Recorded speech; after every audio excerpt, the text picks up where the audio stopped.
we're going to be doing one of two things. If you have access to a sled, we're going to start with a step down, and then we're going to push the sled down back. If you do not have access to a sled, we're going to actually start with a step up I'm about to show you first.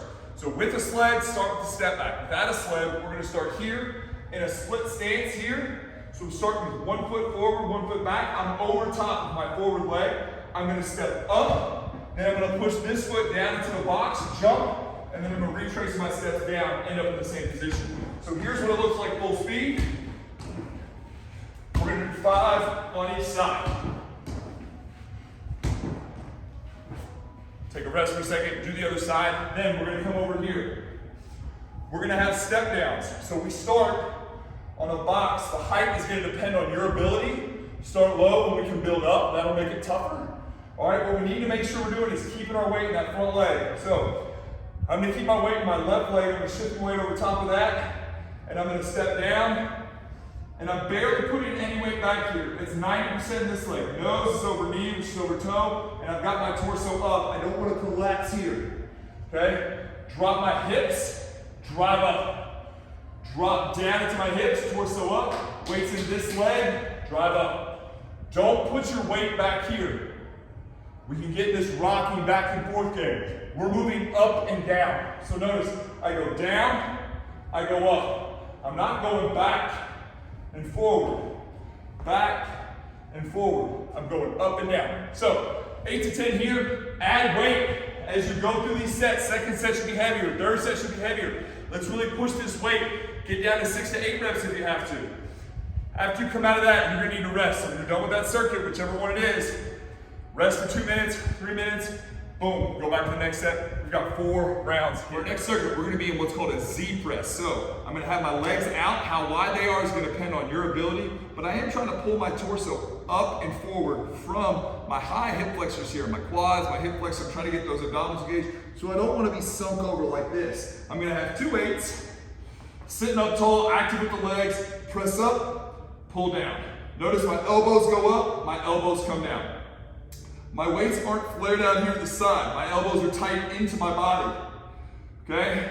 Drive up and pull down. Be active with that. Don't just heave-ho. Push, hold, pull down. Be active. Then, we're gonna come here with a cable row. Real simple. You may have an actual seated cable row apparatus. That'd be great. Okay?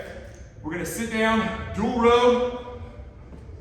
Feet are gonna hold us. You may have stands here you can push your feet against. Those are great. You can build that up with kettlebells or dumbbells. All right, sit tall. You can lean forward a little bit, and then as we row, pull that sternum through. Lean forward, row. Don't row way far back. You just row to an upright position, squeeze those shoulder blades through. Reach forward, let those scats fly. Those shoulder blades can fly and spread apart, okay? And then pull.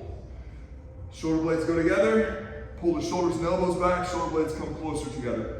Shoulder blades go apart, apart, and they come together. So we're gonna do 12 to 15 reps there. Then we have a fun little kettlebell game. And we can do regular kettlebell swings. So if this little 2-step that we're gonna do is too much, it's getting you confused, if you're gonna bang the kettlebell against your knee, just do a kettlebell swing.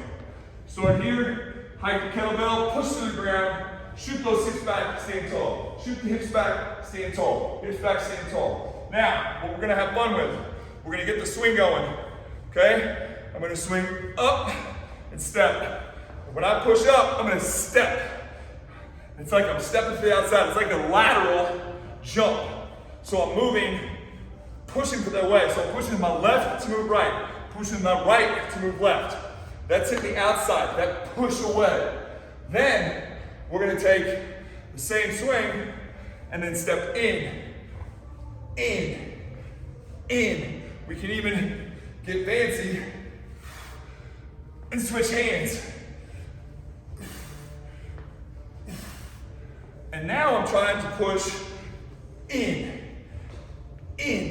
So now I'm kind of doing that adductor step up where I'm stepping in and I'm driving from this leg, pulling in. So I'm working the inside and the outside there. Again, if the left or right gets to be a little too much, just do the kettlebell swing. No problem at all.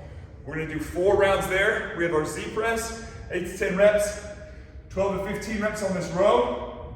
And then we're gonna do 8 each direction, left and right in, 8 each direction, left and right out. Or you can do 10 to 12, 12 to 15 kettlebell swings.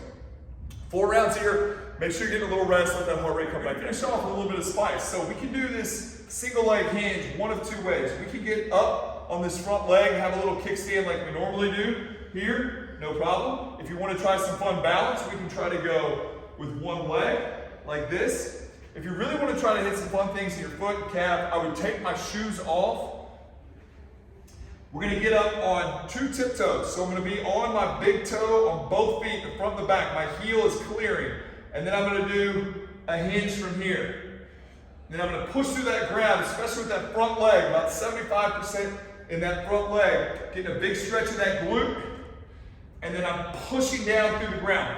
I'm actually also pulling back. So I'm pushing down and pulling back. Like I'm trying to do that, like walk or run with my leg.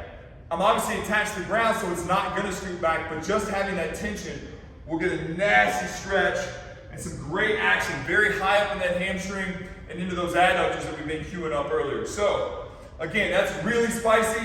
I've got to give a shout out to my girl, Katie St. Clair, for coming up with this one. It's some crazy stuff. She's brilliant. Dropping on the inside of the toes, being up on that heel, pushing down through the front leg, and pulling back, hinge, scoop up. Again, if that's too spicy, just keep your feet on the ground. Put that heel back down, have this foot here for some balance, and then get into that left hip or whatever that lead side hip is. Get into that hip. I like to put my hand on my actual butt, feel the stretch, and then scoop back up by pushing through the ground.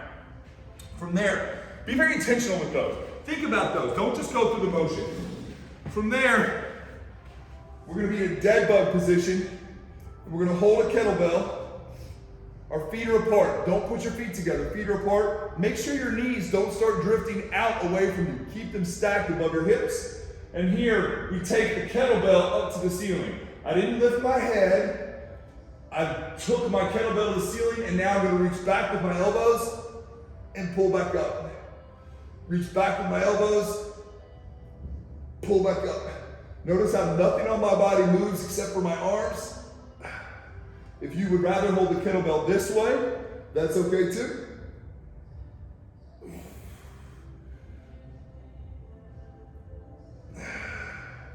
Make sure that that pelvis doesn't move. Make sure that we don't arch our back like this. Keep those ribs down. You're thinking the front of the ribs here, they drive down into the back of the ground. Big inhale. Let that air spread out. Keep all this contained. Okay, so we're gonna do 10 of those. So we've got our single leg hinge. That's a lot of thinking right there. Okay, and then our reach back with the dead bug. To finish this out, we're doing a little cardio, a little hit finisher. We've got people doing Versa climber sprints. We've got people doing air bike sprints. We've got people hitting the sledgehammer if it's nice outside. So what I want you to do is get 30 to 40 seconds of intense work. Depending upon what it is you're doing, that's gonna look a lot different. A sprint may be 15, 20 seconds, but you could be on the bike for 30 or 40, or the Versa for a minute, you know? So something that's very high intensity, it's gonna get you very out of breath. I want you to take a 3 to 1 work to rest ratio. So if you work for 30 seconds, I want you to rest for 90. If you work for a minute, I want you to rest for 3 minutes, okay? We're doing 3 to 4 sets, depending on what you have time for and what you can handle. And that'll do it. That's our workout. So thanks for hanging with us. If you got questions, write them below, shoot them to me on Instagram, come hang with us in person. We appreciate you. Have a great workout.